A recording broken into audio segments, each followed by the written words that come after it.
La mayoría de aficionados a los relojes persiguen algo que no existe. Más relojes, más dinero invertido, la pieza definitiva. Y lo curioso es que cuanto más tiempo la persigues, más lejos parece estar. Pensé que necesitaba más relojes, que los relojes más caros me harían disfrutar más. Pensé que existía el reloj perfecto y me equivoqué en las 3. De hecho, hoy quiero compartir 7 cosas que creía cuando empecé en la relojería y que terminaron costándome tiempo, dinero y unos cuantos errores por el camino. Porque cuando entras en este hobby hay muchas ideas que parecen muy normales. Las escuchas una y otra vez. Las ves en vídeos, las lees en foros y poco a poco las aceptas como si fueran verdades. Hasta que la experiencia te demuestra lo contrario. Y de todas ellas, hay una probablemente sea la más común cuando empiezas.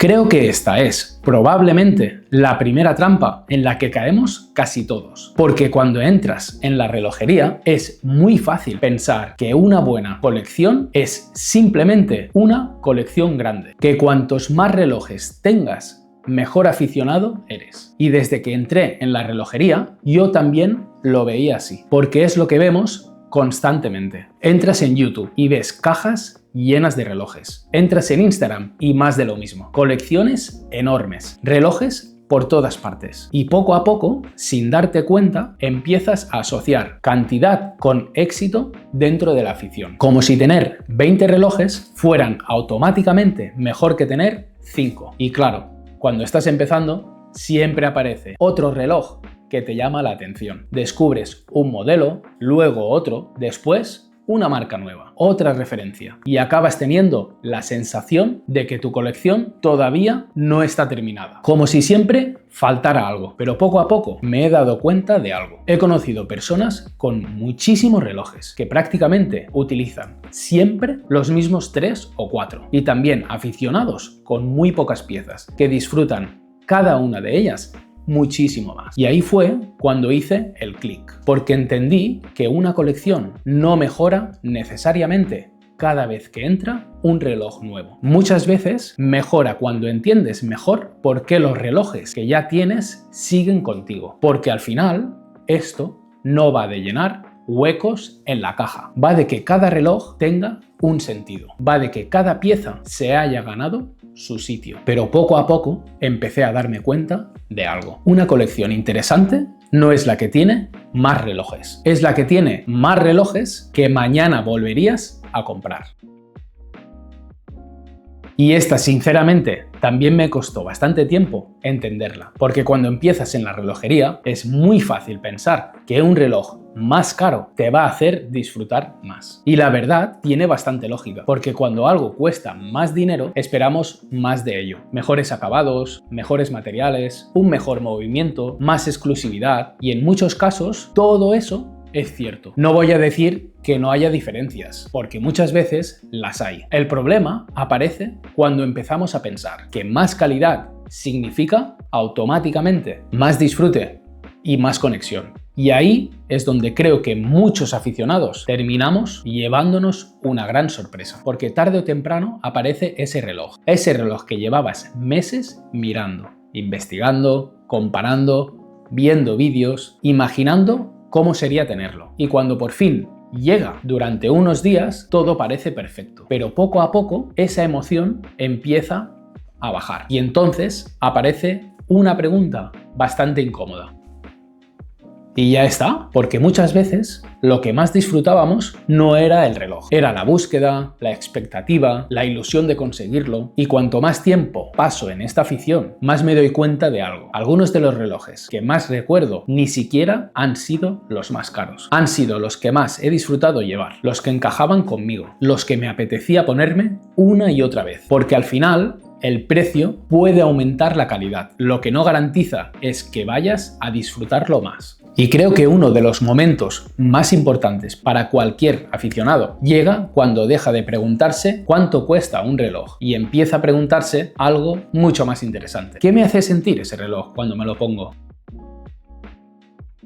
Y creo que esta es una de las más peligrosas de todas, porque si hay algo que casi todos los aficionados hemos perseguido alguna vez, es la idea del reloj perfecto, ese reloj definitivo, ese reloj que supuestamente va a hacer que dejemos de mirar otros relojes. Y cuando encuentras un reloj que te encanta, es muy fácil caer en esa idea. Te dices, si consigo este, ya está, ya no necesitaré nada más. Y a partir de ahí empieza el ritual de siempre. Empiezas a investigar, a comparar referencias, a ver vídeos, a leer opiniones, a imaginar cómo será tenerlo en tu muñeca, y poco a poco ese reloj deja de ser un reloj y se convierte en una meta, como si al conseguirlo algo fuera a encajar por fin. Pero con el tiempo me he dado cuenta de algo. Normalmente no funciona así, porque el problema nunca fue el reloj. El problema es que nosotros cambiamos, y eso es algo que muchas veces olvidamos. Nuestros gustos cambian, nuestro estilo cambia, nuestra situación cambia, y también cambia nuestra forma de entender la relojería. De hecho, hay relojes que antes me encantaban y que hoy probablemente no compraría. Y también me ha pasado justo lo contrario. Relojes que antes me parecían aburridos y que ahora entiendo muchísimo más. Y creo que eso nos pasa a casi todos. Porque igual que cambiamos nosotros, también cambia lo que nos gusta. Por eso cada vez me cuesta más creer en la idea del reloj definitivo. Porque incluso aunque exista el reloj perfecto para ti hoy, eso no significa que vaya a serlo dentro de 5 años. Y probablemente creo que la relojería se disfruta mucho más cuando dejas de buscar una pieza supuestamente que lo va a solucionar todo y empiezas a disfrutar algo mucho más interesante: el proceso, descubrir qué te gusta, qué valoras y por qué conectas con determinados relojes. Porque al final, quizá el reloj perfecto no existe. Lo que sí existe son relojes que tienen sentido para ti en un momento concreto de tu vida. Y esta creo que es una de las más fáciles de creer cuando empiezas. Porque al principio, si somos sinceros, realmente no sabes qué te gusta. Todavía estás descubriendo marcas, modelos, estilos, tamaños, y es completamente normal fijarte en lo que hacen otros aficionados. Empiezas a ver vídeos, a leer foros, a seguir canales de relojería, y poco a poco empiezas a ver siempre los mismos nombres, los mismos relojes, las mismas recomendaciones, y llega un momento en el que casi parece que existe una lista de relojes que deberías querer: el Submariner, el Speedmaster, el PRX, el Alpinist y muchos otros. Y que quede claro, todos pueden parecer grandes relojes, algunos son auténticos iconos, y después de un tiempo empecé a verlo de otra manera. Un reloj puede ser excelente y aún así no ser para ti. Puede tener historia, prestigio, un movimiento fantástico y aún así no decirte absolutamente nada cuando te lo pones. Porque una cosa es reconocer que un reloj es bueno y otra, muy distinta, es conectar con él. Y creo que muchas veces confundimos esas dos cosas. Confundimos admiración con gusto personal. Pensamos que porque un reloj tiene una gran reputación, automáticamente debería gustarnos, cuando la realidad es mucho más simple. Hay relojes que admiras y hay relojes que disfrutas, y no siempre son los mismos. De hecho, algunos de los relojes que más me han sorprendido han sido relojes de los que casi nadie hablaba, y algunos de los que más ganas tenía de probar simplemente no terminaron encajando conmigo. Y la verdad, creo que eso forma parte del proceso, porque desarrollar criterio también significa darte permiso para no estar de acuerdo con la mayoría, para aceptar que un reloj puede ser fantástico y aún así no ser tu reloj. Porque al final, las recomendaciones pueden ayudarte a descubrir relojes, pero nunca deberían decidir por ti cuáles te gustan. Y quizá una de las señales más claras de que estás desarrollando criterio es cuando dejas de preguntarte qué reloj recomienda todo el mundo y empiezas a preguntarte qué reloj te apetece ponerte a ti por la mañana. Y cuando empiezas a descubrir qué relojes te gustan de verdad, suele aparecer otra trampa: pensar que para disfrutar más de la afición necesitas comprar más relojes. Y de hecho, es una idea muy fácil de creer, porque comprar un reloj es divertido, muy divertido. Empiezas a investigar, a ver vídeos, a comparar modelos, a imaginar cómo quedará en tu muñeca. Y cuando finalmente lo compras, aparece una sensación que todos conocemos: la espera, las ganas de recibirlo, la emoción de abrir la caja. Y la verdad, esa sensación es fantástica. Forma parte de la afición. El problema aparece cuando empezamos a confundir esa emoción con disfrutar realmente un reloj, porque no son exactamente lo mismo. Y cuanto más tiempo paso en este hobby, más me doy cuenta de algo. Muchas veces lo que nos engancha no es el reloj, es la búsqueda, la expectativa, la sensación de perseguir algo nuevo, y por eso ocurre algo curioso. Compras un reloj,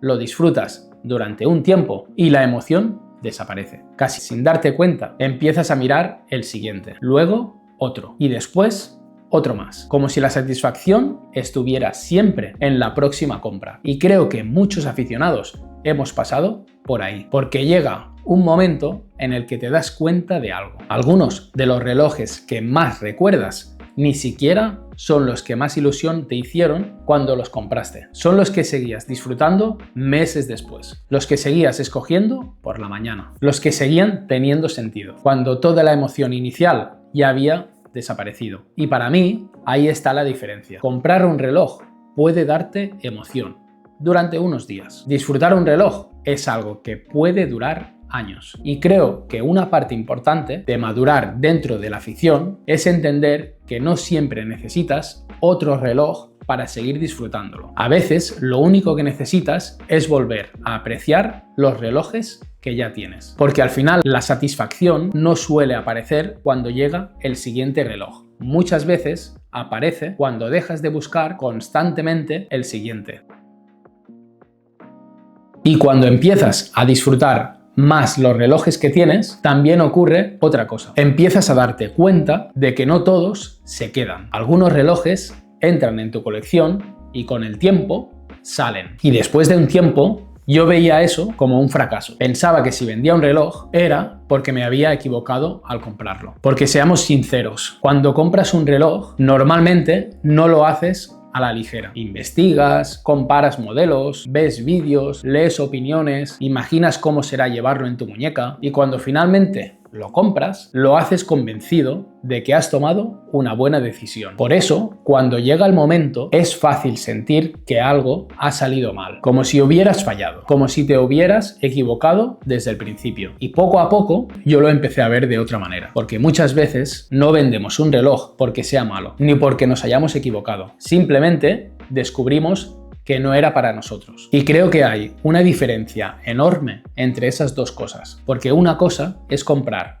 un mal reloj y otra muy distinta es comprar un buen reloj que simplemente no encaja contigo. De hecho, algunas de las lecciones más útiles que he aprendido en relojería han llegado precisamente después de vender relojes, porque hay cosas que no descubres viendo fotos, ni leyendo especificaciones, ni viendo vídeos. Solo las descubres cuando llevas el reloj, cuando convives con él, cuando te lo pones una y otra vez, o cuando te das cuenta de que ya no te apetece ponértelo. Y ahí empiezas a conocerte un poco mejor. Descubres qué tamaños te gustan más, qué diseños te cansan antes y qué relojes siguen teniendo sentido pasado un tiempo. Por eso, cada vez pienso menos que vender un reloj significa haber fracasado. Y cada vez pienso más que forma parte natural del proceso. Porque al final, comprar un reloj es una predicción. Crees que te va a gustar, crees que encajará contigo, crees que tendrá un sitio en tu colección, pero realmente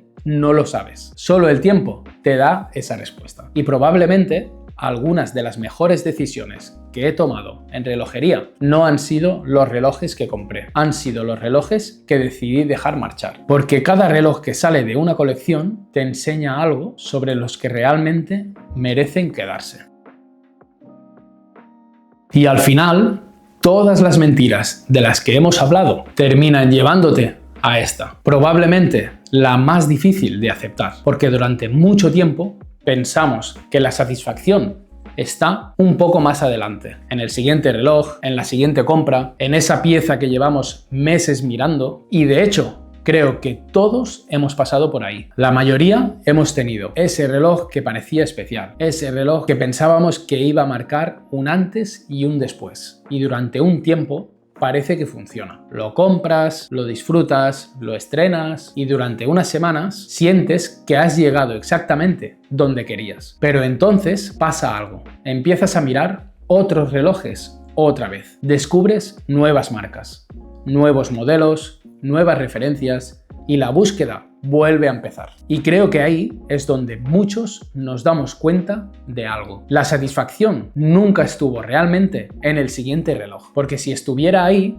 la búsqueda habría terminado hace mucho tiempo. Y cuanto más observo esta afición, más veo algo curioso. Los aficionados que más disfrutan los relojes no siempre son los que tienen las colecciones más grandes, ni los relojes más caros, tampoco las piezas más difíciles de conseguir. Muchas veces son simplemente las personas que tienen claro por qué les gustan los relojes que llevan. Y creo que esa diferencia es enorme, porque llega un momento en el que dejas de preguntarte ¿cuál es el siguiente reloj que necesito? Y empiezas a preguntarte algo mucho más interesante. ¿Cuáles son los relojes que realmente disfruto llevar? Y cuando haces ese cambio, la afición también cambia. Se vuelve más personal, más tranquila y, curiosamente, mucho más divertida. Porque ya no estás persiguiendo constantemente algo que te falta. Empiezas a disfrutar más de lo que ya tienes. Y cada vez estoy más convencido de una cosa. La satisfacción en relojería no consiste en tener todos los relojes que quieres. Probablemente eso nunca ocurra. Consiste en entender mejor cuáles son los relojes que realmente tienen sentido para ti. Porque quizá la satisfacción